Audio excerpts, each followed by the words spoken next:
8 years ago, I broke the heart of the boy I loved. Now, after 8 years overseas, Liam Hayes was finally coming home with his new girlfriend to meet his family. That same day, the hospital gave me its final answer. The cancer had won. There was nothing left to treat, nothing left to try. They sent me home with only time. When Liam saw my mother helping me into a wheelchair, a cold smile touched his mouth. 8 years, he said. And this is what became of you? You can't even walk anymore? Disgust laced every word. I only tugged the sleeve of my down coat lower, hiding the cluster of needle marks across the back of my hand. It's nothing, I said quietly. I fell and broke a bone. That's all. Liam gave a short, bitter laugh. In that case, I'm getting married soon. Why don't you come be my fiancé's bridesmaid? I smiled as if it did not hurt at all. No thank you. I'm about to leave for somewhere very far away. Then I patted the back of Mom's hand, silently asking her to take me home. I had barely gotten home. Mom had just helped me into bed when Liam Hayes' mother came by. Margaret Hayes stood in the doorway for a long moment, looking at me as if she had rehearsed this conversation 100 times and still could not bring herself to start. Claire, she said at last, her face flushing with shame, I know I have no right to ask you this, but I need a favor. She stopped there. She did not need to finish. I knew exactly why she had come. It was the same reason she had come to me 8 years ago. Back then,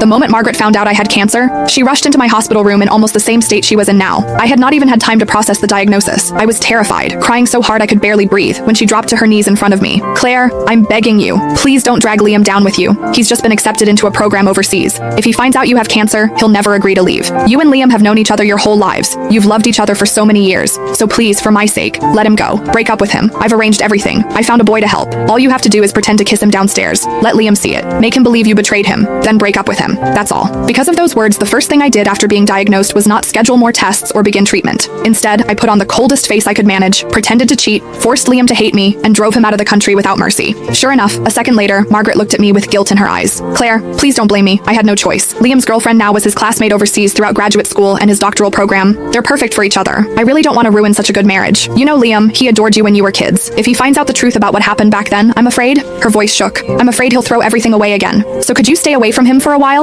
You don't have much time left anyway, do you? In your condition, you shouldn't be going out. Don't you think? The moment Margaret said those words, my mother grabbed a pack of adult diapers from beside the bed and slammed it down so hard the mattress shook. Seeing that she was about to lose her temper, I quickly tugged at her sleeve and softened my voice. Mom, please. It took several seconds before she managed to hold herself back. Only then did I look back at Margaret. I can promise I won't tell Liam what happened 8 years ago, I said calmly. But I can't promise I won't see him. No, I could not promise that. Because during all 8 years of surgeries, chemo, and hospital ceilings, there had never been a day when I stopped missing Liam. When chemotherapy became too much to bear, I would clutch the old photo of Liam and me until my fingers cramped. Some nights, that picture was the only thing that kept me from giving up. I went through more surgeries than I could count. Some minor, some so dangerous Mom signed the consent forms with shaking hands. More than once I was rushed into the ICU and almost did not wake up again. Every time Mom stood beside my bed and shouted herself hoarse. Claire, have you forgotten? You said you were going to survive. You said you'd get better, go overseas and explain